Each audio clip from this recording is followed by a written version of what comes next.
fundamental basics that if you start to shift it, everything else will shift in your life as well.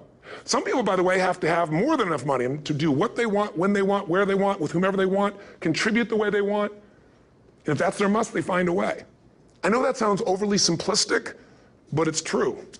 You know, somebody once said you could take all the money in the world out of the hands of everybody, out of all the wealthy people in the world who are really successful, give it to other people. It wouldn't take too long, those people would have it back in their hands. It's not because they're manipulative, it's because they have a standard. Some are manipulative, don't get me wrong, but they've got a standard of what they're gonna find a way to make happen. I'm just simply saying to you, take those 3 magic words and live them. Raise your standard. And if you really wanna do it, then I'll tell you the most important secret. Have you ever done this? Have you ever told yourself you're raising your standard? Okay, I'm gonna go make this happen. I'm gonna go make this much money. I'm gonna transform my kids. I'm gonna create the ultimate relationship in my life. I'm gonna transform my body, whatever it is. And then you don't have strong enough reasons and you don't use it. You don't follow through. It's because you didn't back up your standards with what makes those standards real, and that's rituals. Rituals are where the power is. Whenever we do our Robbins results coaching, and we say Robbins equals results, the way we get results with people, it's the same way if you listen to my Ultimate Edge program, or back in the old days, Personal Power, or if you went to one of my seminars. You know what I do is I take these huge challenges you got and we break them down into little bite-sized steps. Little things you do each day that after you do them, you get so much momentum that it's easy to succeed. You're not overwhelmed. You have these victory day after day after day on little things. If you went through Ultimate Edge, I'm sure you learned about the hour of power, or the 15 minutes to be able to be fulfilled, or 30 minutes to thrive, where you literally just condition your body and emotion with a couple little rituals. So it doesn't matter what's going on in your world, you feel that strength, and it's not fake, it's not some pump up, it's coming from inside you, and it works. Rituals define us. See, all the results in your life are coming from your rituals. They start with a standard and then have rituals that follow it up. Like, for example, if you are where you want to be physically, you have very different rituals than if you're not where you want to be physically. If you're overweight, you and I both know you got a different ritual than if you're physically fit. Completely different. You get up in the morning, what's the first thing you do if you're fit? Your shoes are there, you roll over, doesn't matter how you feel, you put on your shoes, you lace them, you start walking, or whatever that ritual is. If you're overweight, you roll over and you have a very different ritual. You might roll over several times to turn the alarm clock off. You go in and get your mocha, smocha, whatever, special coffee. You stop by at Starbucks, or whatever the case may be. You have your nice sugar muffin. It's supposed to be really nice for you. Whatever you do, it's a different ritual. If you have a great, passionate relationship, you have very different rituals in how you come home than if you have a lousy relationship. When you come home and the first thing you do is you're tweeting somebody, or you're emailing, or flipping on the news, or you don't even come home. What are the rituals? Whenever I study people that are successful, what I look for is what's the standard they hold themselves to, and then what are all those little rituals that add up? Because think about it, success and failure are not giant events. They don't just show up. You don't just suddenly become successful or suddenly have this cataclysmic event that makes you fail. It may look that way, but failure comes from all the little things. It's failure to make the call. It's failure to check the books. It's failure to say, I'm sorry. It's failure to push yourself to do things physically that you don't want to do. And all those little failures day after day come together until one day some cataclysmic event happens and you blame that. That event happened because you missed all the little stuff. Do you agree with me? And success, by the way, is not some overnight event. It's all these little things. Success is having a vision. Success is making it compelling. Success is really seeing it and feeling it every day with strong enough reasons. Success is feeling the sense that I'm here to grow and I'm here to give something to the world more than just myself. Success is caring about other people. Success is calling and saying, I love you in the middle of the day for no damn reason. Or sending a note. That'll change your relationship. Have a ritual of something funny, playful, or a surprise you do. How many relationships are dead today because they have no surprise rituals anymore? You need to have some rituals, some cool things you do that nobody else does that gives you a better life than anybody else has. All the little stuff, that's where success comes from.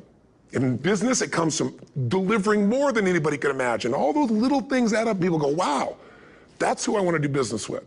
It's true in any area of your life. So if you look at somebody who's really successful and you think, wow, I mean, they're so amazing, they're such a genius, you got to dig underneath and you got to remember something. People are rewarded in public for what they've practiced for years in private. Myself and my business people say, how do you get up and speak? And you have no notes and you go for 3 days and nights and the room is like, everybody's wired and it's incredible. It's like a rock concert. How do you do that? How do you have that confidence? Well, it's not confidence, it's experience now. But I did so much behind the scenes and I still do to make things right. I mean, how many people would know that since the time I was 17 years old, before I walk out on stage, still do to this day, wouldn't need to do it, but I still do it, I never walk out there without being in an absolute peak state of mind. There are days my back is hurting, my throat is hurting, or I may have had a challenge, or my father passed away, and I've still got to deliver for these people because my standard is give my all every time. Every event has to be better. Talk to anybody who's been to our events for 5, 10 years, some of our trainers, and I'll say, I don't know how he does it. He always finds a way to make it better. That's not an ego thing. That's a standard in me. I have to find the way. And my ritual, though, is I prepare, I think, I gather new information, I figure out how to put something across better. What do people need? I spend time with our customers. I see what's going on. And before I get on stage each time, I have this little ritual to put myself in a state of mind. And I did it starting like 17 years old. I started doing it. I'd say, I now command my subconscious mind. And I say this out loud several times, this little phrase, set of phrases, as an incantation to kind of condition my mind and body. And I'd say, I now command my subconscious mind to direct me in helping as many people as possible today by giving me the strength and the emotion and the humor and the brevity, whatever it takes to show this person and help this person change their life now. And I started that with a person when I worked with people one-on-one, and I would do that for 45 minutes driving in my Volkswagen to go serve and coach somebody for the first time.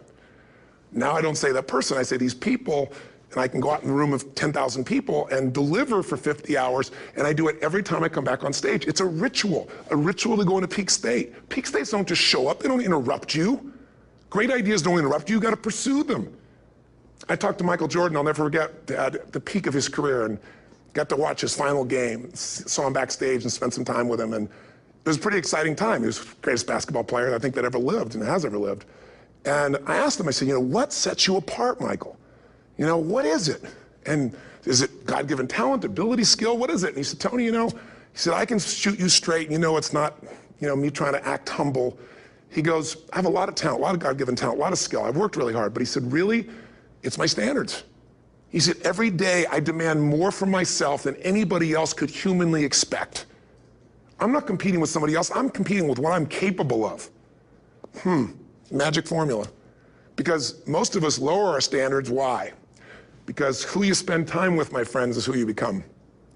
One of the biggest reasons I started going to seminars when I was like 17 is I had nobody around me as a great role model. I could read about somebody, but being around people, being in that environment was very different. Finding a way to go to work with someone who lived that standard of life was very different. You get around people with low standards and you compete with it. You don't need to compete with it. It's like, okay. Remember Jerry Springer? I don't know if he's still in the air, but I remember he used to get people on the show and I thought, where would he find these people? And why would people watch? I'll tell you why they watch. They watch these people and go, my life's still pretty darn good compared to that person. Look at them. You don't have to change your life. All you have to do is find somebody with a lower standard and you'll feel good about yourself. But if you feel that good feeling, it's an illusion. The only thing that's gonna make you happy, my friend, and this year or any other, is to step up. It's to raise the standard, it's to discover what you're capable of and feel that incredible power of pushing through whatever's holding you back and get to the other side of more of your true self. That's what this game's all about. And look at the best in the world in anything. Tiger Woods, what's his vision? To win golf tournaments? No, to be the best that ever lived. That's his goal, that's his vision. But here's what's interesting, he backs it up with rituals. If you just have a vision and you don't have the rituals, stop lying to yourself. His rituals are, he started doing things nobody did before. He went and started lifting weights. Golfers lifting weights? No way. He went out and he changed his swing when he was the best in the world because he realized in order to be the best that ever lived, he's gonna have to change his swing. If you know anything about golf, you don't change your swing when you're the best. And he went and retrained himself because he has different rituals than other golfers. Now many people are modeling his rituals to get better. It's amazing. You look at somebody like Michael Phelps, the 2008 swimmer, won 7, only 2 people I think in history, if I remember correctly, that have gotten 7 gold medals in one session. And here's a guy, he's got number 6 under his belt and he's exhausted and he's going in for that final swim. I'm sure you remember. And how does the guy win? By 1/100th of a second. Do you think that was some massive skill that got him over the top? Or was it a standard that says, this is who I am? I am the champion, and no one is taking this from me. And somehow in those final milliseconds, 100th of a second, he pushed himself just beyond his competitor.